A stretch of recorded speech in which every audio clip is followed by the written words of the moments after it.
بسم الله. إن الحمد لله نحمده ونستعينه ونستغفره ونعوذ بالله من شرور أنفسنا وسيئات أعمالنا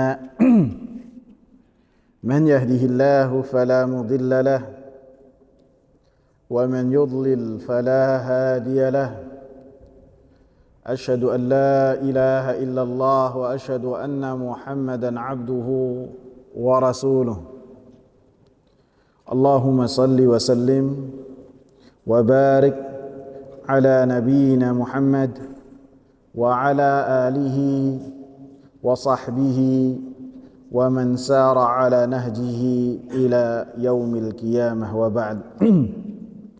Hadirin jamaah sekalian yang saya hormati, kita lanjutkan dalil yang kedua yang berkaitan dengan bab yang ke-11.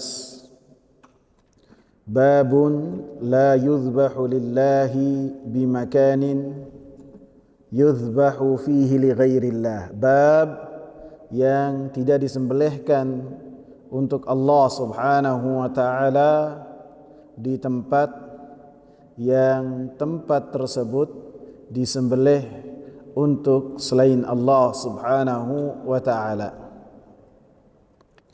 Wa an Thabit ibn Dhahhak radhiyallahu anhu qal, dari sahabat Thabit ibn Dhahhak, semoga Allah meridainya, qal, beliau berkata, nadhara rajulun an yanhara ibilan bibuwanata.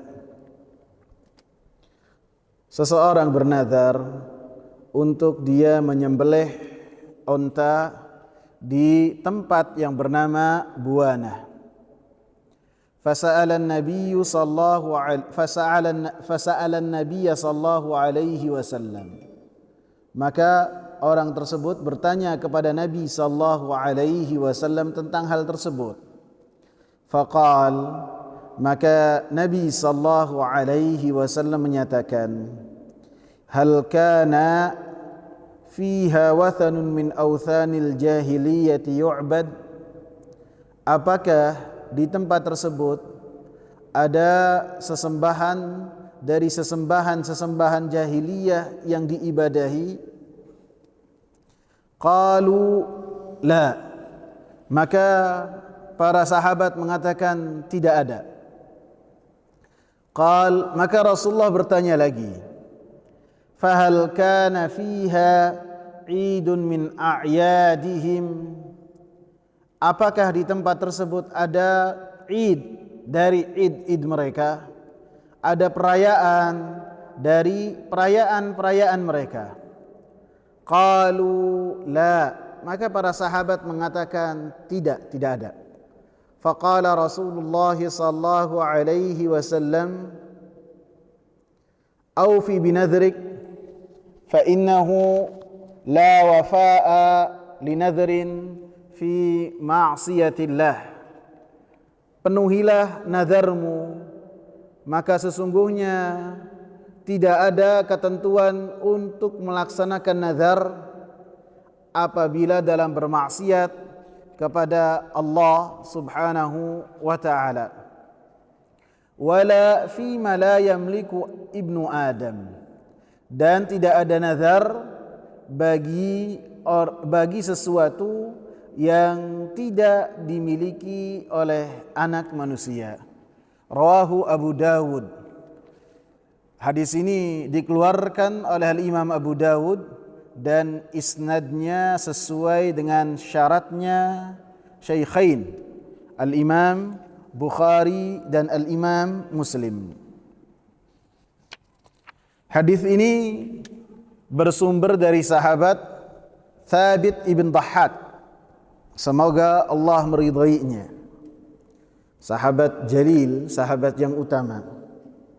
Di kitab Usdul Ghabah fi Ma'rifatis Sahabah, karya Ibn Athir yang di dalamnya membahas tentang sahabat-sahabat Nabi, ketika saya mencari biografi Thabit ibn Dhahhak, ada dua sahabat yang bernama Thabit ibn Dhahhak. Yang pertama Thabit ibn Dhahhak ibn Umayyah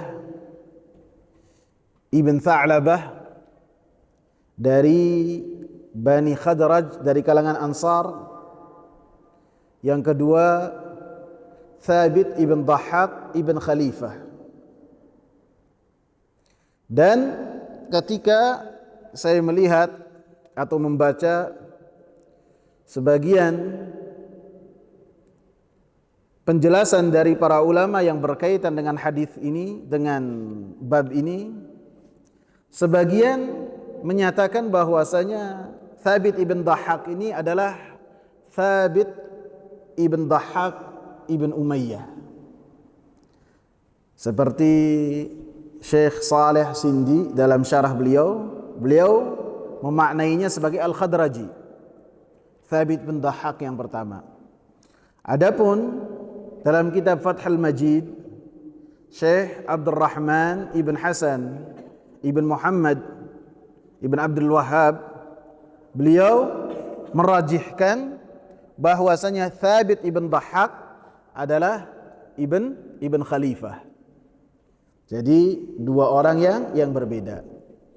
Jadi biar adil saya sebutkan semua ya. Biografi singkat dari keduanya. Yang pertama Thabit ibn Dhahhak ibn Umayyah ibn Tha'labah ibn Jusam Al-Khadraji. Beliau dari kalangan Ansar. Dikatakan oleh Imam Ibn Athir rahimahullah bahwasanya beliau adalah termasuk sahabat yang ikut dalam Bai'atul Ridwan. Bai'atul Ridwan adalah yang terjadi ketika Sulhul Hudaybiyah pada tahun ke-6 Hijriyah di bulan Dzulqa'dah. Ketika berbaiat sebanyak 1.400 orang kecuali dua. Karena yang pertama Utsman ibn Affan diperintahkan oleh Rasulullah sallallahu alaihi wasallam untuk datang ke kota Mekah. Dan satu orang tidak ikut dalam baiat. Maka Thabit ibn Dhahhak ibn Tha'labah termasuk orang-orang Ibn Umayyah ibn Tha'labah, termasuk sahabat-sahabat yang ikut dalam baiat tersebut. Yang Allah Subhanahu wa taala katakan dalam Bai'atul Ridwan, dikatakan radhiyallahu anhum. Allah telah ridha kepada mereka. Dan Rasulullah sallallahu alaihi wasallam katakan bahwasanya mereka la yadkhulu ahadun insyaallahu man baya'a tahta syajarah. Tidak akan la yadkhulun nara insyaallahu man baya'a tahta syajarah. Tidak akan masuk neraka orang-orang yang telah berbaiat dalam Bai'atul Ridwan, kata Rasulullah sallallahu alaihi wasallam. Sehingga fadilah yang besar. Dan kunyah beliau adalah Abu Yazid. Beliau juga termasuk orang yang sebagai penunjuk jalan kepada Nabi sallallahu alaihi wasallam dalam perang Uhud, menuju tempat yang namanya Hamra'ul Asad. Dan beliau juga termasuk orang yang dibonceng oleh Nabi sallallahu alaihi wasallam dalam perang Khandaq. Beliau tinggal di negeri Syam dan kemudian pindah ke Basrah dan wafat di Basrah. Tidak disebutkan kapan beliau wafat. Ini Thabit yang pertama. Thabit yang kedua, Thabit ibn Dhahhak ibn Khalifah dari Bani Abdul Ashhal. Dikatakan oleh Imam Bukhari radhiyallahu anhu bahwasanya beliau adalah sahabat yang ikut perang Badar. Dan beliau juga ikut dalam Bai'atur Ridwan, dan beliau wafat pada tahun 64 Hijriah dan usia beliau 82 tahun. Jadi dua-duanya kita bahas biar adil. Karena Syekh Saleh ibn Utsman As-Sindi mengatakan ini adalah Thabit ibn Dhahhak dari kalangan Khadraj. Syekh Abdurrahman ibn Hasan Al-Syekh mengatakan ini adalah Thabit ibn Dhahhak ibn Khalifah dari Bani Abdul Ashhal. Jadi dua-duanya kita bahas. Thabit menceritakan, sahabat yang mulia ini, nadhara rajulun an yanhara ibilan. Ada seseorang bernazar. Bernazar adalah seseorang melazimkan dirinya untuk Allah Subhanahu wa taala sesuatu yang pada hakikatnya dia tidak wajib baginya. Akan tetapi orang tersebut mewajibkan untuk dirinya. Maka ini adalah nazar. Dan insyaallah macam-macamnya seperti apa dan hukum asalnya seperti apa, insyaallah akan kita bahas pada bab yang berikutnya. Karena dalam bab berikutnya termasuk syirik kepada Allah, bernazar kepada selain Allah Subhanahu wa taala. Jadi nazar secara istilah adalah seseorang melazimkan dirinya, mewajibkan atas dirinya sesuatu yang pada hakikatnya perkara tersebut tidak wajib buat dirinya. Akan tetapi karena apa yang ia katakan dan apa yang ia ikrarkan, sesuatu yang tidak wajib menjadi wajib. Contohnya apa? Ketika seorang mengatakan, saya bernazar untuk melaksanakan sholat duha 4 rakaat dalam sepekan. Pada hakikatnya salat duha apa hukumnya? Sunnah. Akan tetapi ketika ia bernazar, ia mewajibkan hal tersebut kepada dirinya, maka sesuatu yang tadinya ketika ia tinggalkan itu tidaklah mengapa, menjadi apabila ia tinggalkan maka itu adalah suatu dosa. Karena menjadi kewajiban untuk dirinya apa yang telah ia wajibkan atas dirinya dalam rangka beribadah kepada Allah Subhanahu wa taala. Dan nazar ini adalah ibadah kepada Allah Subhanahu wa taala. Allah Subhanahu wa taala katakan wa yufuna bin nadri ketika membahas tentang orang-orang yang mereka masuk surga. Salah satu ibadah yang telah mereka lakukan adalah mereka memenuhi nazar yang telah mereka lakukan.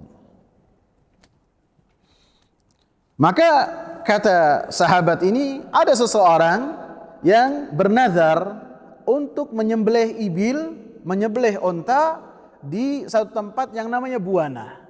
Disebutkan dalam riwayat lain bahwasanya jumlah ontanya itu 50. Dia bernazar untuk menyembelih 50 onta di tempat yang namanya Buana. Buana ini disebutkan dekat dengan Yalamlam sekarang. Dekat, bukan Mekah. Mikotnya orang Yaman apabila menuju Mekah. Jadi Yalamlam sekarang dekat. Sebagian yang lain mengatakan bahwasanya Buana itu di tepi pantai dekat kota Yanbu. Apapun dan dimanapun Buana, yang penting ketika orang ini bernazarnya satu tempat, kemudian setelah bernazar dia bertanya kepada Nabi sallallahu alaihi wasallam tentang nazar yang akan dia lakukan. Maka Rasulullah sallallahu alaihi wasallam ketika ditanya oleh orang ini tentang nazar yang akan dia lakukan, maka Rasulullah mengatakan, hal kana fiha wathanun min awthanil jahiliyati yu'bad. apakah di dalamnya ada sesembahan-sesembahan dari sesembahan-sesembahan jahiliyah yang diibadahi. Sebelum kita masuk ke dalam perkataan Nabi, di dalam hal ini menunjukkan, di dalam ketika seorang bertanya kepada Rasulullah, menunjukkan bahwasanya seseorang ketika menghadapi satu ibadah, apakah dia itu akan melakukan ataukah tidak, hendaklah bertanya kepada ahli ilmu. Sebagaimana sahabat ini bertanya kepada Nabi sallallahu alaihi wasallam setelah dia bernazar dengan akan menyembelih 50 onta dan di tempat yang bernama Buana, apakah boleh ataukah tidak?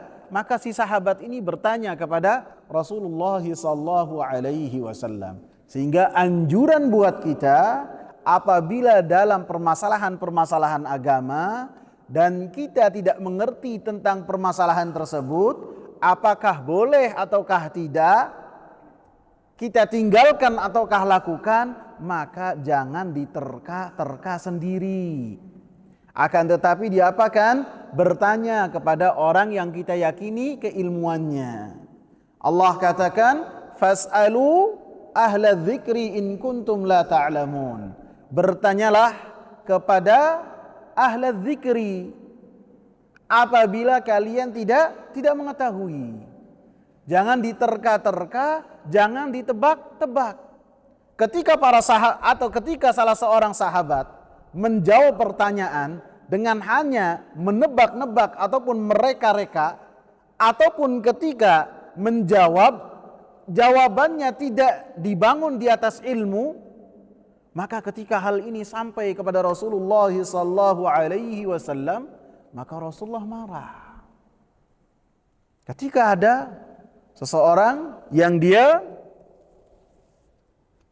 janabah dalam perjalanan, sedangkan kepalanya terluka, kepalanya dia berdarah dalam peperangan.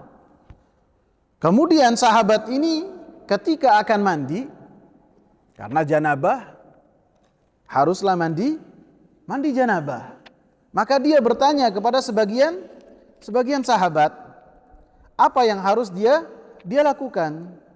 Maka sebagian yang lain mengatakan, kami tidak mendapati jalan keluar untuk engkau kecuali engkau ini harus mandi.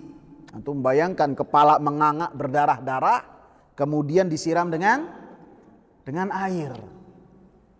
Maka sahabat yang mulia ini tidak tahan dan kemudian wafat.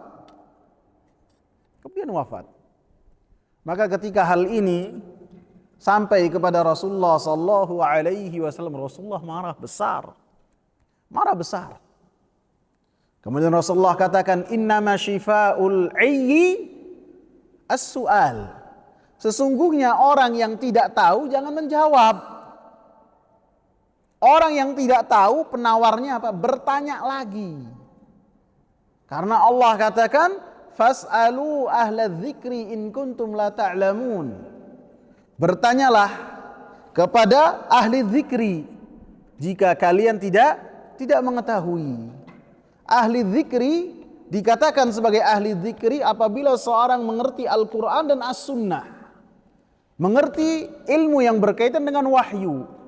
Dan tidaklah seseorang dikatakan ahli dzikri ketika Al-Quran dan As-Sunnahnya dia amalkan. Jadi orang tersebut dikatakan sebagai ahli dzikri apabila dia memiliki ilmu, yaitu Al-Quran dan As-Sunnah. Kemudian setelah memiliki ilmu, dia juga memiliki takwa, pengamalan terhadap apa yang dia ketahui. Tidak hanya pintar berbicara, tidak hanya pintar teori, tidak hanya pintar menjawab, akan tetapi ilmu yang ia ketahui dari Allah, baik itu Al-Quran dan As-Sunnah, dia amalkan. Maka itulah disebut dengan ahla dzikri. Dan kita diperintahkan oleh Allah subhanahu wa ta'ala untuk bertanya kepada ahli dzikri, orang-orang alim yang kita akui keilmuannya, kita ketahui keilmuannya. Kita bertanya tentang perkara-perkara yang kita tidak tahu. Dan ini para sahabat ridwanullahi alaihim melakukan hal tersebut di dalam permasalahan-permasalahan mereka. Mereka senantiasa bertanya kepada Rasulullah sallallahu alaihi wasallam dengan pertanyaan-pertanyaan yang terkadang pertanyaan-pertanyaan tersebut diabadikan oleh Allah Subhanahu wa taala dalam Al-Qur'an, yas'alunaka yas'alunaka yas'alunaka. Mereka bertanya kepada engkau, mereka bertanya kepada engkau, mereka bertanya kepada engkau. Artinya apa? Ketika para sahabat bertanya, Rasulullah tidak mengetahui jawabannya. Sehingga Rasulullah menunggu jawabannya dari mana? Dari Allah Subhanahu wa taala. Setelah mengetahui jawabannya, maka Rasulullah sallallahu alaihi wasallam sampaikan hal tersebut. Kemudian pada tahun 8 Hijriah, ketika syariat sudah mulai mendekati kesempurnaan, maka setelah itu dilarang untuk bertanya kepada Rasulullah sallallahu alaihi wasallam. Karena ditakutkan ada pertanyaan-pertanyaan yang pertanyaan tersebut merubah hukum yang tadinya halal menjadi haram. Jadi ditakutkan ada pertanyaan-pertanyaan yang pertanyaan itu menjadikan kaum muslimin yang lainnya menjadi susah. Kemudian ketika Rasulullah sallallahu alaihi wasallam ditanya, maka Rasulullah sallallahu alaihi wasallam balik bertanya kepada si penanya, hal kana fiha wathanun min awthanil jahiliyati yu'bad? Apakah di tempat tersebut ada sesembahan dari sesembahan orang-orang jahiliyah yang disembah? Kemudian pertanyaan yang kedua, Rasulullah sallallahu alaihi wasallam bertanya, fahal kana fiha 'idun min a'yadihim? Apakah di tempat tersebut ada id dari id-idnya orang jahiliyah?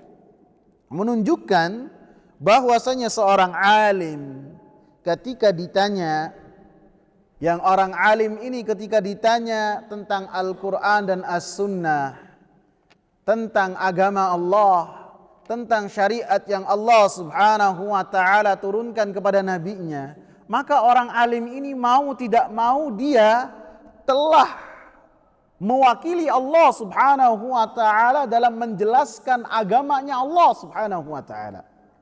Mau gimana pun orang alimnya, mau dimanapun orang alimnya, ketika ditanya dan dia menjawab, maka apa yang ia jawab harus diyakini bahwasanya ketika dia menjawab, ia telah mewakili Allah Subhanahu wa ta'ala dalam menjelaskan agama yang telah Allah Subhanahu wa ta'ala turunkan.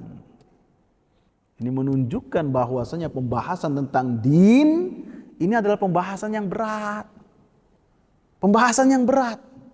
Dan setiap orang yang menjawab jawaban-jawaban kepada orang yang bertanya, apa yang telah ia jawab akan ia pertanggungjawabkan di hadapan Allah Subhanahu wa ta'ala.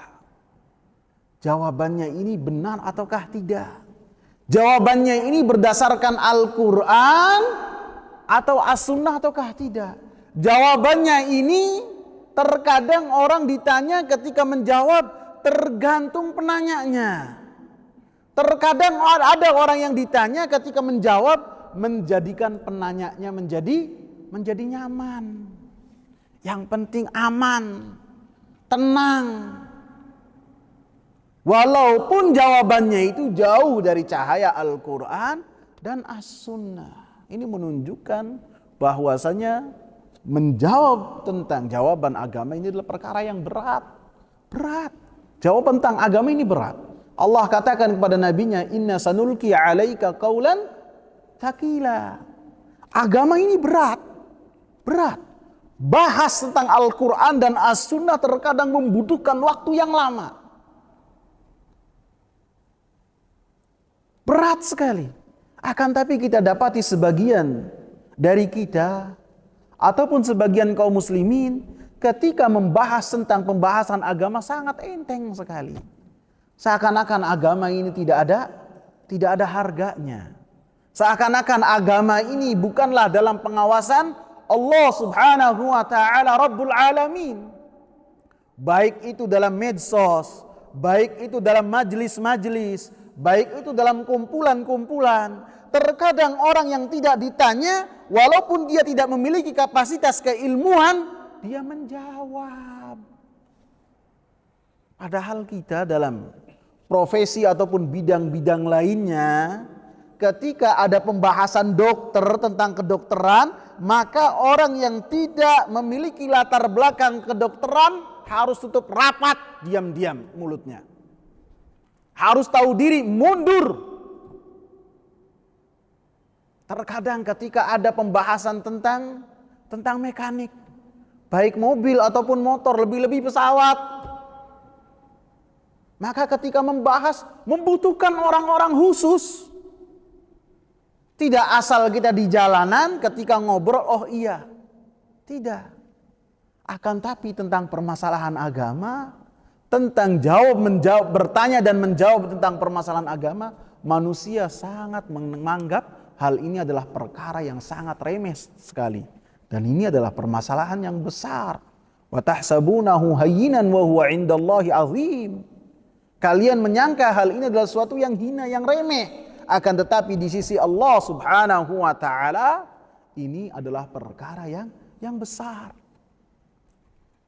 Sekelas Al-Imam Muhammad bin Amin Asy-Shinqiti rahimahullah. Di akhir hayatnya beliau adalah ulama besar. Beliau termasuk digolongkan sebagai gurunya Al-Imam Muhammad bin Shalih Al-Utsaimin. Beliau di akhir hayatnya, dan beliau ini termasuk, saya pernah bertemu dengan orang yang orangnya itu bertemu dengan Muhammad bin Amin Shinqiti. Muhammad bin Amin Shinqiti bertemu dengan Syekh bin Baz, bertemu juga dengan Syekh Albani ketika Universitas Islam pertama kali dibuka tahun 60-an. Pertama kali dibuka, maka organisasi Muhammadiyah termasuk yang pertama-tama mengirimkan mahasiswa ke Madinah. Saya bertemu dengan salah satu orang, 3 di antara salah satu orang itu. Saya tanya tentang ketiganya. Antum bertemu dengan 3 orang ini? Ya. Orangnya sudah 60 tahun lebih, mendekati 70, profesor. Antum bertemu dengan 3 orang ini? Iya. Gimana pendapat antum tentang ketiganya? Maka kata beliau hafizahullah, saya dapati ketiganya adalah manusia-manusia yang telah menceraikan dunia, sedangkan tubuh-tubuh mereka berada di atas dunia. Antum bayangkan, Syekh Amin Shinqiti itu tidak tahu real sama sekali. Tidak tahu 1 real, tidak tahu ada 2 real, tidak tahu ada 5 real, tidak tahu. Padahal jabatan beliau adalah jabatan seperti seorang menteri, tidak tahu sama sekali. Pantas dikatakan sebagai manusia-manusia yang telah menceraikan dunia dan hati-hati mereka menghadap kepada akhirat. Rahimahumullah. Muhammad Amin Shinqiti rahimahullah di akhir hayatnya apabila ditanya, beliau tidak mau menjawab. Tidak mau menjawab. Ketika ditanya kenapa tidak mau menjawab, beliau mengatakan, saya tidak mau memperberat hisab saya di hadapan Allah kelak dengan jawaban-jawaban ini. Allahu Akbar. Beliau mengatakan banyak ulama yang lain. Antum tanya sama yang lain. Ini seorang ulama loh. Seorang ulama yang punya beban dari Allah untuk mereka menjelaskan agama dari Allah. Yang apabila mereka diam dan tidak ada yang menjawab, maka dosa. Itu tidak mau membebani dirinya sendiri dengan jawaban-jawaban yang berkaitan dengan pertanyaan yang ditujukan kepada mereka. Dan sebagian kita tidak ada latar belakang majelis ilmu, bahkan di majelis ilmu pun bermalas-malasan, tidak datang. Kemudian ketika dibahas tentang agama, tampil menjelaskan.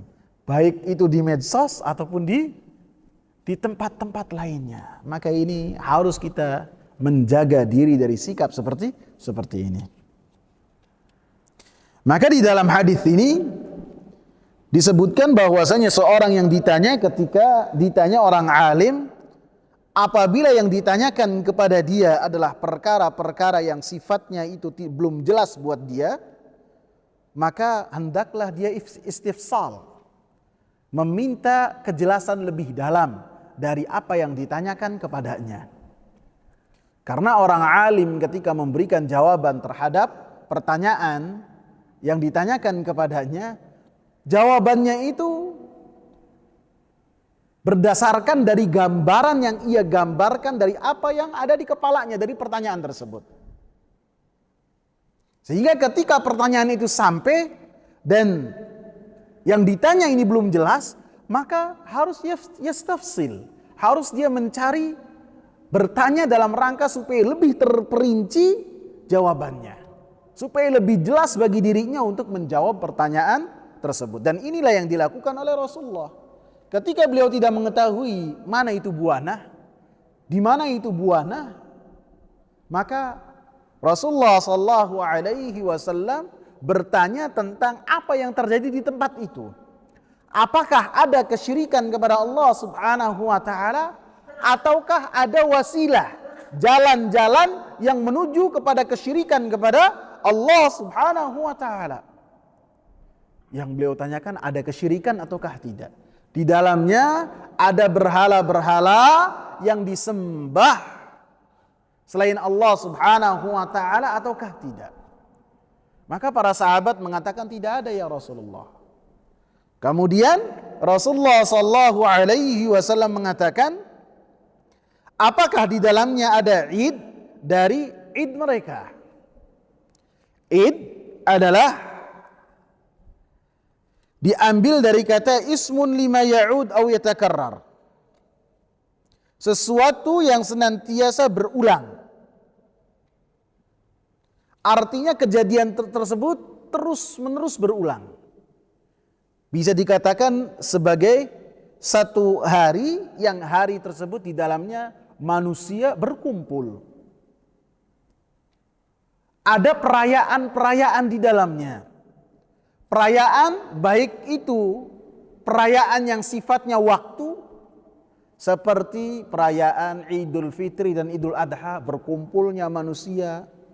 Perayaan sini artinya berkumpul dalam rangka beribadah kepada Allah, beribadah. Itu adalah perayaan. Seperti yang kita lakukan dalam Idul Fitri dan Idul Adha, kita berkumpul setiap 1 Syawal dan setiap 10 Dzulhijjah di waktu tersebut dalam rangka beribadah. Begitu juga Id yang sifatnya tempat, manusia berkumpul di tempat tersebut. Seperti apa? Seperti Arafah. Padang Arafah, manusia berkumpul di satu tempat di waktu tertentu. Begitu juga Muzdalifah, begitu juga Mina. Itu adalah termasuk dari Id yang artinya senantiasa berulang dan senantiasa manusia melakukan hal tersebut. Baik yang berkaitan dengan waktu ataupun yang berkaitan dengan tempat. Dalam rangka mereka beribadah. Di dalamnya ada perayaan-perayaan. Manusia berkumpul. Sehingga Rasulullah mengatakan, la tattakhidhu qabri ida. Jangan kalian jadikan kuburanku sebagai id, sebagai tempat berkumpul dalam rangka beribadah di waktu-waktu tertentu, berkumpul kemudian bermunajat, baik bermunajatnya kepada Allah ataupun kepada yang ada di dalam kubur, maka itu dilarang semua. Apabila bermunajatnya kepada Allah, maka ini kesyirikan. Dan apabila bermunajatnya kepada yang ada dalam kubur, maka ini adalah kesyirikan yang sangat besar. Maka Rasulullah sallallahu alaihi wasallam menanyakan tentang dua hal, apa yang terjadi di dalamnya dan apakah ada kesyirikan ataupun sarana-sarana jalan-jalan yang menuju orang itu di dalam kesyirikan kepada Allah Subhanahu wa taala. Maka para sahabat ridwanullahi alaihim mengatakan, la, tidak ada semuanya. Maka Rasulullah sallallahu alaihi wasallam katakan, aufi binadrik. Maka penuhilah nazarmu. Penuhilah nazarmu. Fa innahu la wafa'a li nadhrin fi ma'siyatillah. Karena tidak ada kewajiban untuk memenuhi satu nazar yang nazar tersebut dalam kemaksiatan kepada Allah Subhanahu wa taala. Artinya, apabila seorang bernazar dan bernazarnya untuk menyembelih di tempat yang di dalamnya ada sesembahan selain Allah, orang-orang jahiliyah mereka melakukan sesembahan kepada selain Allah, ataupun orang-orang musyrikin mereka melakukan sesembahan di tempat tersebut, ataupun ada perayaan-perayaan yang perayaan tersebut adalah kesyirikan kepada Allah Subhanahu wa taala, ketika seorang memaksakan diri untuk melakukan nazar tersebut, maka itu maksiat kepada Allah Subhanahu wa taala, walaupun nazarnya untuk Allah Subhanahu wa taala, walaupun ketika menyembelihnya untuk Allah Subhanahu wa taala. Disebutkan oleh Imam Muhammad bin Shalih Al-Utsaimin rahimahullah, karena hal ini dilarang karena 3 hal. Beliau menyebutkan 3 hal. Kenapa kita tidak boleh melakukan nazar, melakukan sesembelihan di tempat tersebut orang-orang musyrikin melakukan ibadah kepada selain Allah, orang-orang musyrikin di dalamnya melakukan ibadah kepada selain Allah, ataupun orang-orang musyrikin mereka melakukan sesembelihan kepada selain Allah di tempat tersebut. Kenapa tidak boleh? Beliau mengatakan annahu yuaddi ila tashabbuh bil kuffar. Karena hal tersebut menjadikan kita menyerupai orang-orang kafir. Sedangkan kita diperintahkan untuk menyelisihi orang-orang kafir. Bahkan Nabi Muhammad sallallahu alaihi wasallam senantiasa berupaya untuk menyelisihi kebiasaan orang-orang ahlul kitab, orang-orang musyrikin. Apa yang mereka lakukan, maka Rasulullah sallallahu alaihi wasallam menyelisihi hal tersebut. Orang-orang kafir suka warna merah, maka Rasulullah sallallahu alaihi wasallam tidak menyukainya. Dan banyak contohnya. Atsani, yang kedua, kenapa hal tersebut dilarang?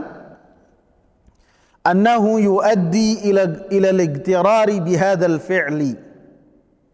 Karena hal tersebut menjadikan manusia terpedaya ketika melihat hal tersebut.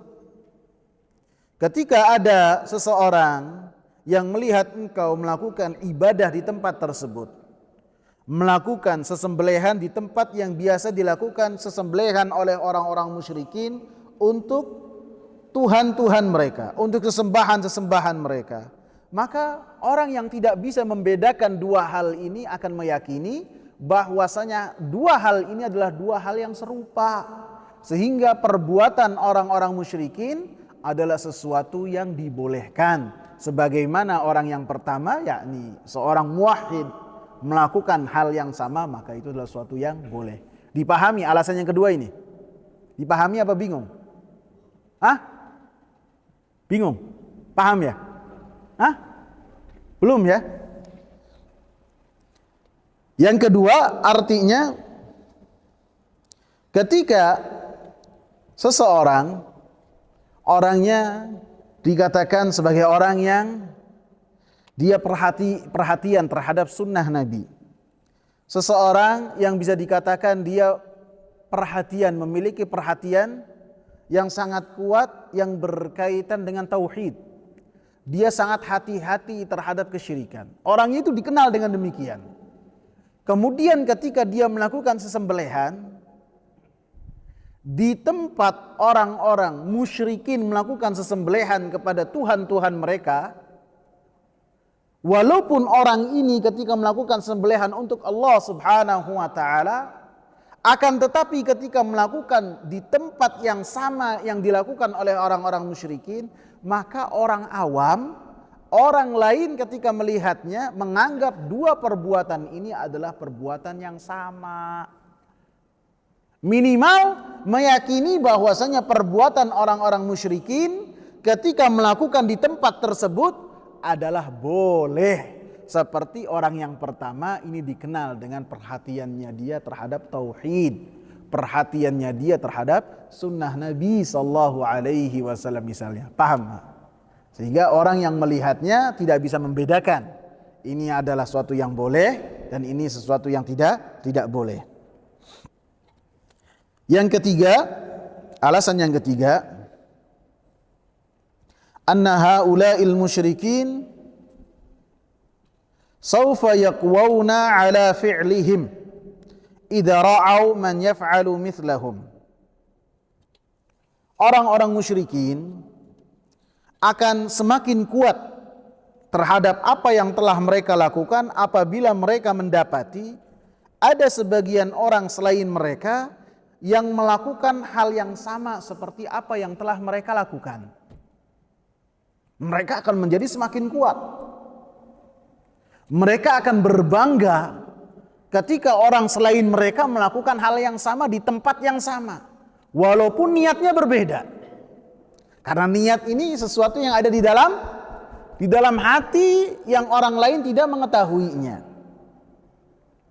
Maka dikatakan oleh Imam Muhammad bin Shalih Al-Utsaimin rahimahullah, wala syakka anna taqwiyatal musyrikin minal umuril mahdhurah. Dan tidaklah diragukan lagi bahwasanya menguatkan posisi dan kedudukan orang-orang musyrikin adalah termasuk dari perkara-perkara yang dilarang. Sebaliknya, ketika menjadikan mereka murka, menjadikan mereka marah dengan amal soleh yang kita lakukan kepada Allah Subhanahu wa ta'ala. Bukan kita menjadikan mereka murka dengan mengusik mereka, mengganggu mereka. Ketika bertetangga kita ganggu, bukan. Artinya menjadikan mereka marah ketika kita ini istiqamah dengan agama Allah Subhanahu wa ta'ala. Ketika kita beramal, amalnya ikhlas kepada Allah dan sesuai dengan apa yang telah dicontohkan oleh Rasulullah sallallahu alaihi wasallam, maka itu semua akan menjadikan orang-orang musyrikin akan menjadi murka. Allah Subhanahu wa ta'ala katakan dalam surat At-Taubah ayat 120, wala yata'una mawti'an yaghidhul kuffara wala yanaluna min aduwin nailan illa kutiba lahum bihi amalun salih. Dan tidaklah mereka menjejakkan kaki-kakinya di jalan Allah Subhanahu wa ta'ala di satu tempat, di satu langkah, dan ketika mereka melakukan hal tersebut menjadikan orang-orang kufar itu menjadi marah. Karena ketika mereka melakukan dalam rangka di jalan Allah Subhanahu wa ta'ala dan dalam rangka sesuai dengan apa yang telah dicontohkan oleh Rasulullah sallallahu alaihi wasallam. Wala yanaluna min aduwin nailan illa kutiba lahum bihi amalun salih. Dan tidaklah mereka mendapatkan sesuatu dari musuh, nailan, baik itu sabetan, baik itu sayatan, ataupun terkena panah, ataupun terkena tombak, maka itu semua ditulis oleh Allah Subhanahu wa ta'ala sebagai amal saleh yang akan memberatkan pelakunya di timbangan hari akhir kelak. Innallaha la yudhi'u ajral muhsinin. Dan sesungguhnya Allah Subhanahu wa ta'ala tidak akan menghilangkan ganjaran orang-orang yang berbuat kebaikan. Orang-orang yang berbuat kebaikan, maka mereka akan dapati kebaikan mereka tercatat dan tercantum di dalam amal kitab-kitab kebaikan mereka, lembaran-lembaran kebaikan mereka. Dan Allah Subhanahu wa ta'ala tidak menzalimi, tidak menghilangkan kebaikan sedikit pun dari hambanya tersebut melakukan. Tidak akan. Sebagaimana Allah Subhanahu wa ta'ala tidak akan menzalimi hambanya dengan menetapkan untuk hambanya dosa-dosa yang dosa tersebut tidaklah dilakukan oleh hamba tersebut. Tidak. Allah maha kaya untuk melakukan hal tersebut. Allah maha terpuji untuk melakukan hal tersebut. Dan hari kiamat Allah subhanahu wa ta'ala tegakkan keadilan setegak-tegaknya. Di dalam dua dalil ini ada beberapa pelajaran. Yang pertama dikatakan oleh penulis ada berapa pelajaran? Ada 11. Yang pertama tafsiru qawlihi ta'ala la takum fihi abada.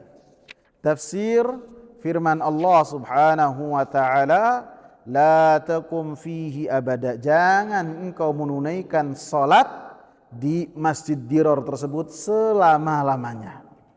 Walaupun salat engkau itu untuk Allah subhanahu wa ta'ala, akan tetapi masjid tersebut dibangun bukan karena ketakwaan kepada Allah subhanahu wa ta'ala. Masjid tersebut dibangun untuk mengumpulkan orang-orang yang memerangi Allah subhanahu wa ta'ala dan Rasulnya. Walaupun salatnya untuk Allah, wahai Nabi Muhammad, jangan engkau menunaikan salat di masjid tersebut. Maka sama saja ketika seorang menyembelihnya untuk Allah subhanahu wa ta'ala, maka tidak boleh melakukan sesembelihan di tempat yang biasanya dilakukan sesembelihan untuk selain Allah subhanahu wa ta'ala. Mungkin ada pertanyaan yang saya munculkan sendiri karena tidak ada di sini. Kalau di negeri enggak, udah hilang. Di zaman Rasul udah dibakar oleh Malik ibn Dukhsyum atas perintah Rasulullah sallallahu alaihi wasallam. Lokasinya dekat Masjid Quba. Masjid Quba. Ada pertanyaannya, mungkin pertanyaan yang saya munculkan sendiri. Kalau di negeri-negeri barat itu, ketika melakukan penyembelihan ada di tempat penjagalan, betul gak ikhwan? Benar gak? Jadi tidak boleh melakukan penjagalan kecuali di tempat-tempat khusus. Di Indramayu juga saya bicara dengan beberapa penjagal, sudah demikian. Untuk sapi misalnya tidak boleh di kandang sapi, tapi harus di penjagalan khusus yang diawasi oleh Pemda. Kalau orang-orang kafir mereka melakukan sesembelihan di situ, kemudian kaum muslimin pun melakukan penyembelihan di situ di tempat yang sama, maka bagaimana hukumnya? Paham gak ikhwan? Paham gak? Bagaimana untuk yang demikian? Gitu? Paham gak pertanyaannya? Hah? Satu tempat ya. Di hadis ini kan, di pembahasan ini kita tidak boleh melakukan penyembelihan, yang penyembelihan tersebut di tempat tersebut orang-orang kafir melakukan penyembelihan. Nah, bagaimana untuk yang demikian? Maka wallahu ta'ala a'lam, dikatakan oleh Syekh Saleh Ibn Uthman As-Sindi hafizahullah wa ra'ah, beliau mengatakan apabila penyembelihannya itu bukan untuk beribadah kepada selain Allah subhanahu wa ta'ala, maka tidak termasuk dari larangan yang kita bahas. Mereka melakukan penyembelihan, maka ketika melakukan penyembelihan, sembelihan yang mereka sembelih untuk mereka makan. Dan ketika orang kaum muslimin melakukan penyembelihan di tempat yang sama, maka itu pun tidak mengapa dan tidak termasuk dari apa yang kita bahas. Paham ya ikhwan? Paham ya? Ats-tsaniyatu, pelajaran yang kedua,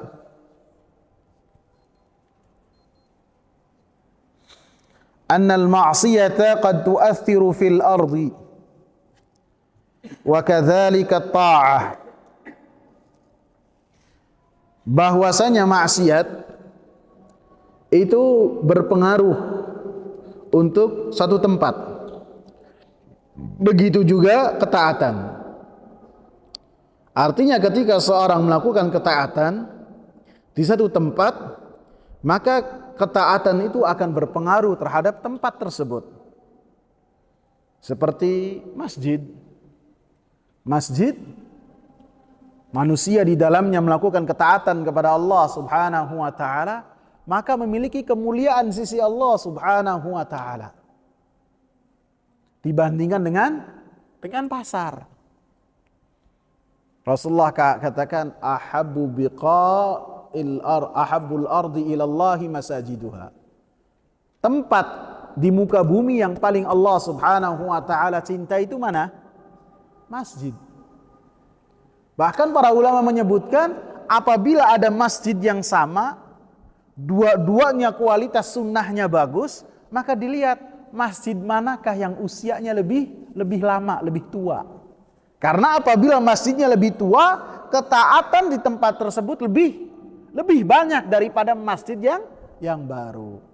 Apalagi apabila kita melaksanakan sholatnya dan ibadahnya di masjid yang paling tua. Di mana itu? Di mana? Masjidil Haram dong. Jadi misalnya kita itu melihat ada dua masjid, yang masjid ini dua-duanya memiliki perhatian yang bagus kepada sunnah, maka kita lihat masjidnya itu usianya yang lebih lama itu mana.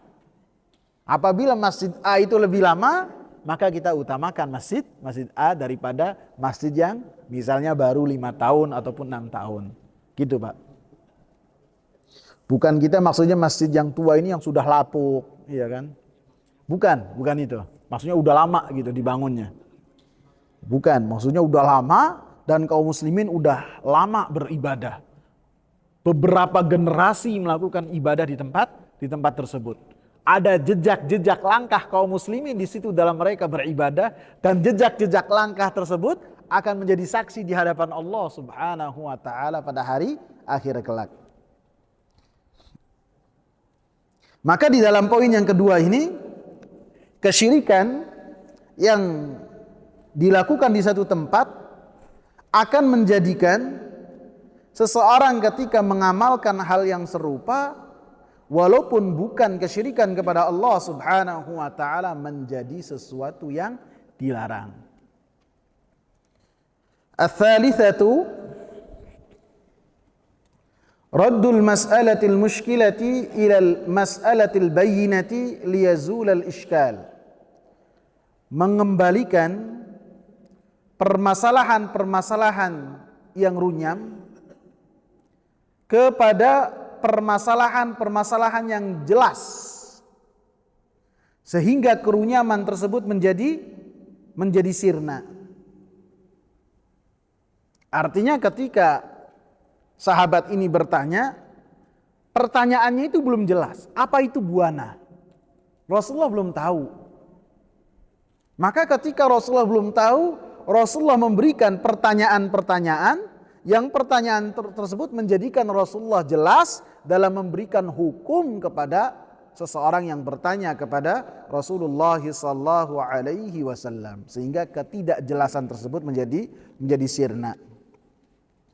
Ar-rabi'atu, pelajaran yang keempat, istifsalul mufti idza ihtaja ila dzalik.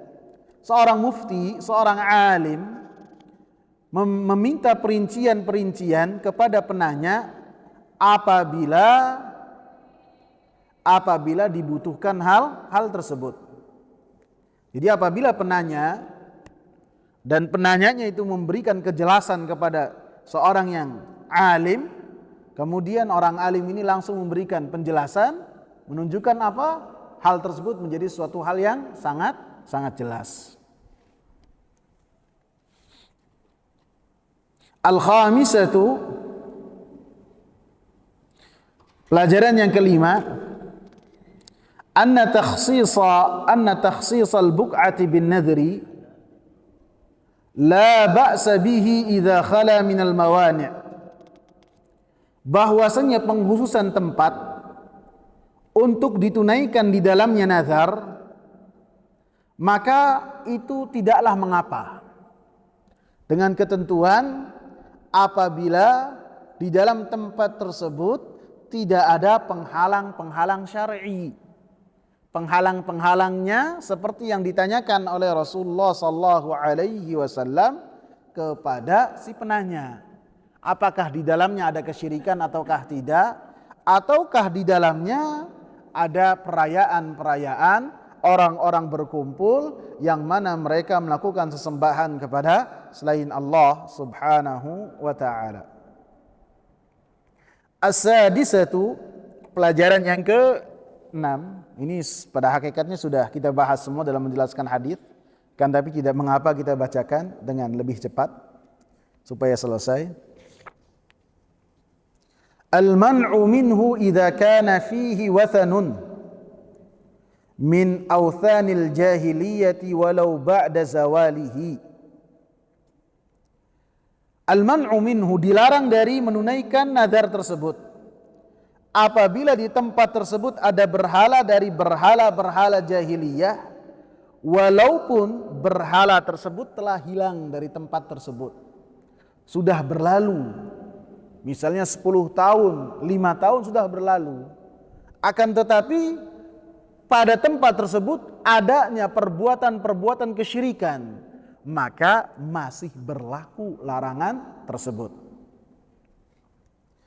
As-sabi'atu al-man'u minhu idza kana fihi 'idun min a'yadihim walau ba'da zawalihi. Dilarang dari menunaikan nazar apabila di tempat tersebut ada perayaan dari perayaan orang-orang musyrikin, walaupun setelah perayaan tersebut tidaklah dilakukan lagi. Akan tetapi apabila tempatnya sama, maka takutnya hal tersebut menjadikan orang-orang bersemangat lagi untuk menghidupkan perayaan-perayaan di tempat tersebut. Ats-tsaminatu, pelajaran yang ke-8. Annahu la yajuzul wafa'u bima nadhara fi tilkal buq'ah li'annahu nadhru ma'siyah. Bahwasanya tidak boleh untuk menunaikan apa yang telah dinazarkan di tempat tersebut apabila tempatnya sesuai dengan apa yang telah ditanyakan dalam hadis Thabit ibn Dhahhak, li'annahu nadhru ma'siyah, seperti yang sudah saya sebutkan, maka itu termasuk dari nazar yang nazar tersebut bermaksiat kepada Allah Subhanahu wa taala. At-tasi'atu al-hadharu min musyabahatil musyrikin fi a'yadihim walau lam yaqsidhu. Berhati-hati dan waspada dari menyerupai orang-orang musyrikin di hari raya mereka, walaupun hatinya tidak bermaksud dengan apa yang telah dilakukan oleh orang-orang musyrikin. Apabila perbuatannya sama, serupa dengan perbuatan orang-orang musyrikin, maka hal tersebut di dalamnya ada dosa yang sangat besar. Yang sangat besar. Seperti yang dilakukan oleh kaum muslimin untuk bertemu dengan 1 Januari. Di malamnya mereka melakukan perayaan-perayaan yang luar biasa. Begadang, petasan mungkin ratusan miliar itu hangus di malam tersebut. Dan apabila kita telusuri sejarah, maka malam tersebut adalah malam orang-orang musyrikin, mereka menyembah kepada Tuhan-Tuhan mereka dengan menyalakan api.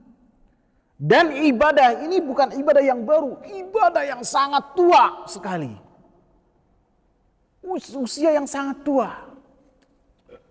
Sehingga ketika sebagian kaum muslimin melakukan perayaan-perayaan tersebut dengan alasan kita hanya ingin happy saja, ingin senang saja, ingin kumpul-kumpul saja, dan di pagi harinya melakukan bakaran-bakaran daripada waktu kosong, maka itu semua adalah kemaksiatan kepada Allah Subhanahu wa taala dan bisa merusak akidah kaum muslimin. Hati-hati kita menjaga akidah diri kita dan keluarga kita.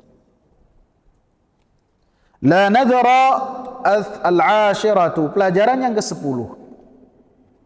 La nadhara fi ma'siyatin, tidak ada nazar dalam seseorang bermaksiat kepada Allah Subhanahu wa taala. Tidak ada nazar. Sehingga apabila dia bernazar, nazarnya tidak dia penuhi. Akan tetapi dia harus membayar kafarah. Nanti akan kita jelaskan pada pertemuan yang akan datang. Seperti maksiat itu ketika seorang bernazar tidak mau melakukan sholat zuhur misalnya.